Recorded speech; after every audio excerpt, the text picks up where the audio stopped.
Executive floor में हल्की सी चमड़े और नींबू सुगंधित क्लीनर की खुशबू पसरी हुई थी। 1508 नंबर के केबिन के दरवाजे पर एक सुरुचिपूर्ण नेम प्लेट चमक रही थी। रीमा ने दस्तक दी। कोई आवाज नहीं। जवाब न मिलने पर उसने दरवाजा धीरे से खोला।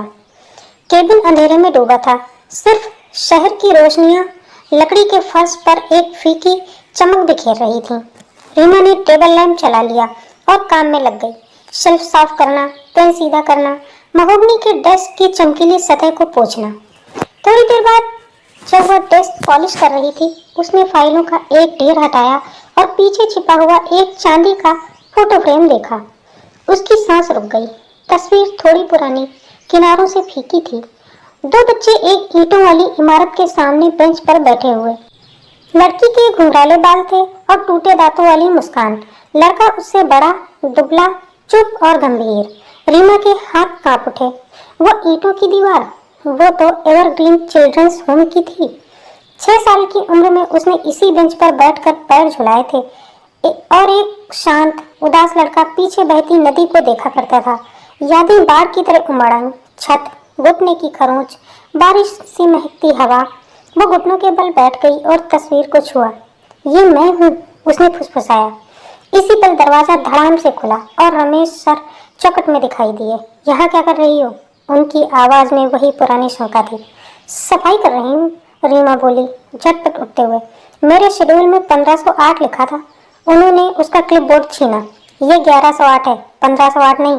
नंबर पढ़ना नहीं आता। उन्होंने ऐसे घूरा मानो किसी चोरी की तलाश में हो। काम पूरा करके निकलो और दोबारा यहाँ दिखी तो नौकरी गई समझो।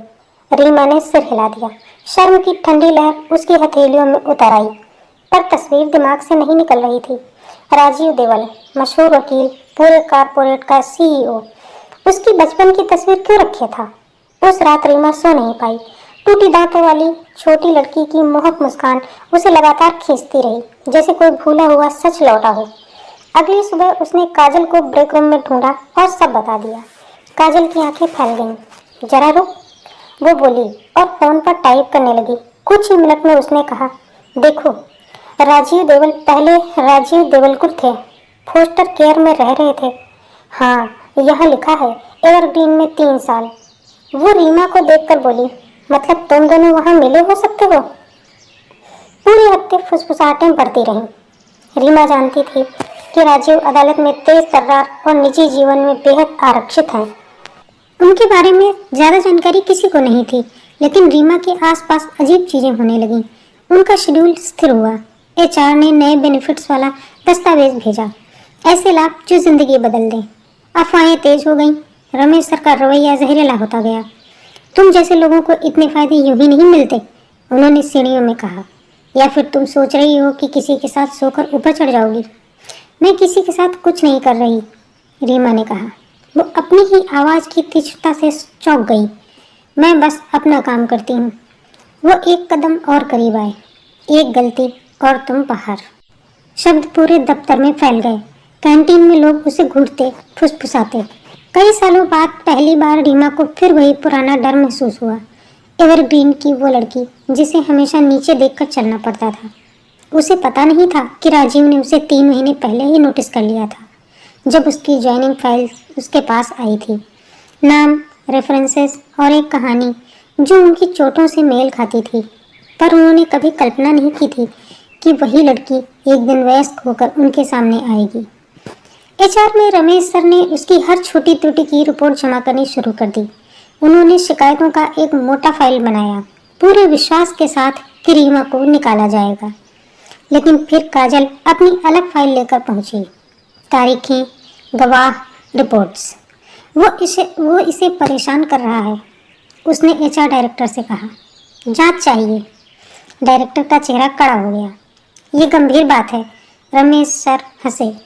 ले जाएं देवल साहब के पास, देखूं वे अपनी सफाई वाली के बारे में क्या कहते हैं।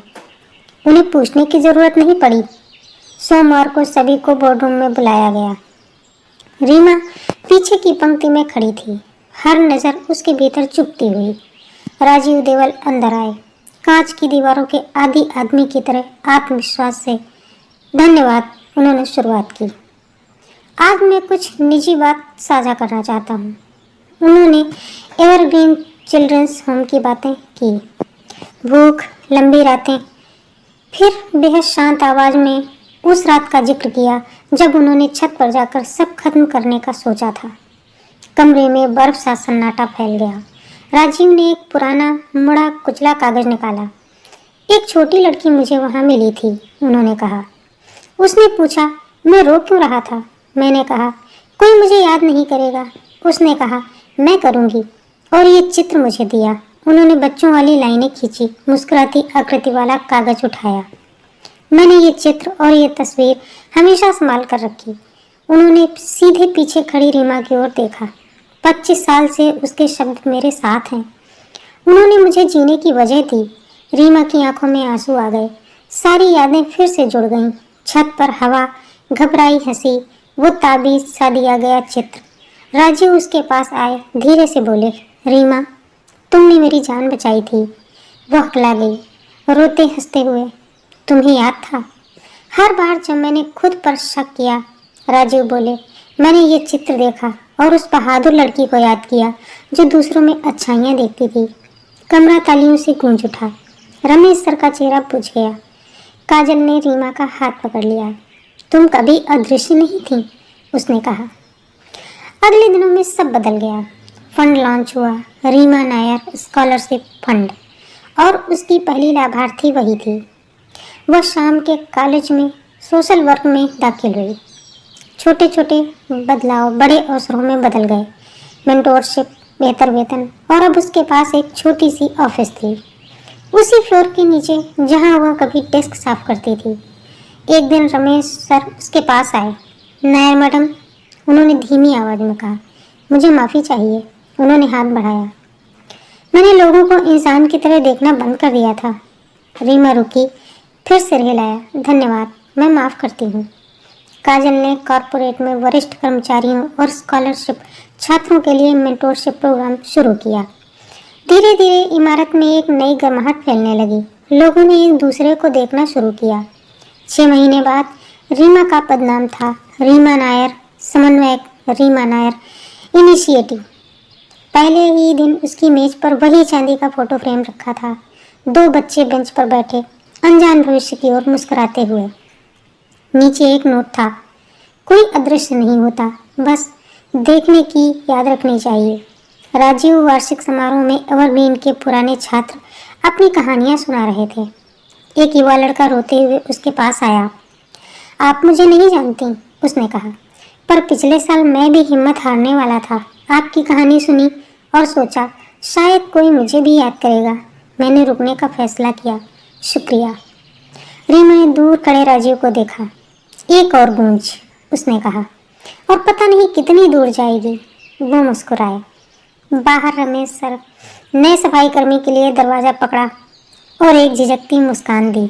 इमारत बदल चुकी थी। दया उसकी दीवारों में उतर गई थी। उस रात घर जाते समय रीमा को एक बात गहरे से समझ आई। किसी को देख लेना ये बहुत बड़ा काम होता है। कभी कभी सिर्फ एक चित्र, एक बचपन की मुस्कान किसी की ज़िंदगी बचा लेती है।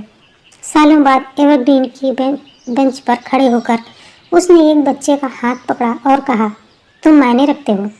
और ये बातें अब रहस्य नहीं थी, बल्कि सच की गवाह थी। कोई भी अदृश्य नहीं है। कभी कभी हम वही रोशनी होते हैं जिसे किसी ने पकड़कर जिंदा रहना सीखा होगा।